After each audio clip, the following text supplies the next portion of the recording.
আমি ছিলাম একটা বলদ। নাকি গান গাইছো কই শোনাইলা না তো। শোনাও তো। তোমাদের চোখে দাগি সমাজের চোখে দাগি, যতবার খুশি মারো ততবারই আমি জাগি।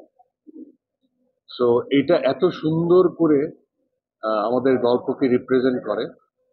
আহ, কত সুন্দর করে করে সেটা দেখতে হলে তো আসলে আপনাদের ছবিটা এক্সপিরিয়েন্স করতে হবে। ওরা এক একটা যোদ্ধা আর কি, অন কাইন্ড অফ।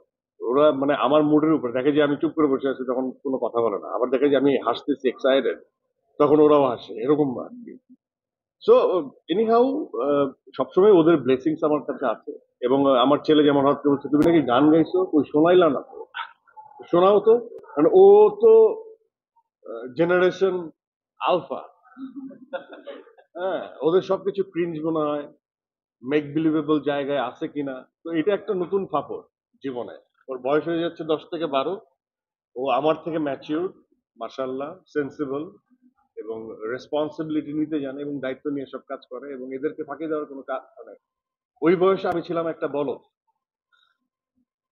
আর সে হচ্ছে, আমার কাছে ওদেরকে সুপার হিউম্যান লাগে, মাঝে মাঝে মনে হয় যে হাউ কাম এত ডাটা এত রিসোর্সেস এদের মাথায়, এবং how come they are so smart, মানে how come they are so manageable, so mature এবং সব দিক থেকে। এটা আল্লাহ বিল্লার দিক থেকে হোক আর সেন্সিবল কথা ক্ষেত্রে হোক। এবং ওরা ফ্রেন্ডরা যখন কথা বলে ওভার প্লে স্টেশন যখন খেলতেছে ভয়েস চ্যাটে অথবা ফোনে, আমি অর্ধেক কথা বুঝি অর্ধেক কথা বুঝি না। যে আমাদের অভিনয়ের বা গল্পের যে ট্রিপটা, জার্নিটা, এটা আসলে অনেকগুলো পিলারের উপর আসলে নির্ভর করে। একটা পিলার একটু দুর্বল হলে সেখান থেকে গাড়ি পড়ে যাওয়া চলে যায়। পরিবারের লোকজনের জন্য একদমই আলাদা সময়, দিনক্ষণ, যেটা আমার দায়িত্ব। এবং আমি যেমন সুরঙ্গের সময় আমি করেছি পুরো হল, আমার একটু পরিবারটা বড়। হ্যাঁ, তো এখানে অনেক আবদার থাকে, সবাই মিলে আমরা একসাথে কাউকে না জানি চুপি চুপি দেখে ফেলি। যখন ও বললো যে গান গাওয়ার জন্য টাকা নিবে না, ফ্রি থেকে হবে, তখন আমি সব আগে ছোটবেলার স্মৃতি মনে পড়ে, যে মানুষটাকে বিয়ে করেছি তার সাথে তো প্রেম করতে হয়েছে 14 বছর। তো সেই সময় আমার এক বন্ধু যে চমৎকার গান গাইতো, তো বললাম যে মান সম্মান তো থাকতেছে না, একটা গান তো গাইতে হবে। বলে কি করবি, আমি ওর গিটার পছন্দ করে, একটা গিটার বাজানো শেখা আমাকে। তো আমাকে বললো যে বেসিক শিখে লাভ নাই, তুই এমনি গুনগুন করে একটা গান তোকে শিখে দিচ্ছি। তো ওই সি, এফ, জি, এরকম কয়েকটা কর্ড। তো এখন অব্দি আমার ওই উন্নতি ওইখানে, ওই কর্ডগুলোই পারি। তো তখন গান লিখতাম আর নিজে নিজে সুর দেওয়ার চেষ্টা করতাম। গান লিখতাম, নিজে নিজে সুর দেওয়ার চেষ্টা করতাম। আমাদের সিঁড়িকোটায় অনেক মেমোরিজ। আমি আমার দোস্ত বন্ধু যারা ছিল, ইভেন দো তখন আমাদেরকে মানিক রতন বলতো, আমি আর অপূর্ব, ওই আমার বাসার ওই সিঁড়িকোটায় দুজন বসে লিরিক নিয়ে গুনগুন করে গান টিউন করতাম। অনেকে ভাবতো আমার, তখন আমার এলাকায় ভাবতো যে আমরা কাজিন ব্রাদার। তো অনেকের অনেক মন্তব্য।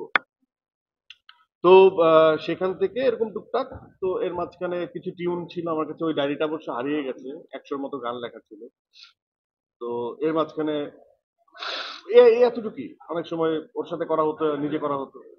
তো যখন এই গানটা আমাকে একটা ওয়ান কাইন্ড অফ আমাদের প্রমোশনাল টুল হিসেবে বা এটা পরে করা, হঠাৎ করে শাকিল আমাকে একটা গান পাঠায়। তো বলে যে শুনতো একটু, এটা আমি জানতামই না। তো আমি দেখলাম যে ইটস ওয়ান কাইন্ড অফ কিছু মেটাফোর আছে, কিছু আমার সাথে মিলে, কিছু নিশানের সাথে মিলে, একটু সোয়াগিং আছে, টিউনটা ক্যাচি, এটার মধ্যে জোর আছে। তো হঠাৎ কথা বসে বলছিলাম যে এটা তো আসলে দোস্ত মনে হয় যে এটা আমার গান, আমারই গাওয়া উচিত। কিন্তু এটার স্কেল যে এত উপরে, এটা তো গাইতে পারবো না। মানে বলে যে তুই গাবি, গাবি। আমি তো মানে কি ধরনের কথা, এটা তো নিধির গান, আমি কিভাবে বলতে পারবো এটা। বলে তুই গাইলে গাবি, এটা অসুবিধা হয়। এরপরে নিধি আমাকে ফোন দেয় যে ভাইয়া তুমি দিয়ে দাও। আমি বলছি দেখো যে আমি এই স্কেলে তো, আমার তো ডি শার্প আমার স্কেল, ইতে গাইতেই কষ্ট হয়, এটা তো অনেক হাই, তো সাধনার ব্যাপার, এটা এইভাবে পারবো না। বলে যে সেটার জন্য রেডি। ও যে সন্ধ্যার মধ্যে আমাকে একটা ফাইল পাঠাচ্ছে। তো আমার পোর্শনটা মানে অত হাই পিচ না। তো বলছে এটা আপনি আপনি করে ফেলতে পারবেন, আপনি আপনার অ্যাক্টিং ক্যাপাবিলিটি বা ভোকাল যে জোরটা আছে সেটা দিয়ে আপনি করে ফেলতে পারবেন। তা আমি ভাবলাম যে আচ্ছা 3 থেকে 4 ঘন্টা তো অ্যাটলিস্ট লাগবে। তো আমি যখন গেছি ওর স্টুডিওতে, আমি মনে হয় 20 মিনিট ভয়েস দিছি। তো বলছে আপনি একটু দাঁড়ান। আমি বলছি, কি হলো আবার কি দেখতে হবে তোমার? বলে না, একটু দাঁড়ান। ও 45 মিনিটের মধ্যে মাস্টারিং ছাড়া ট্র্যাকটা রেডি করে একটু ঠিকঠাক করে স্ক্র্যাচ আমাকে দিয়ে দিচ্ছে। বলছে আপনি গাড়িতে গানটা শুনবেন, শুনবেন না, আপনি শুনতে শুনতে যান।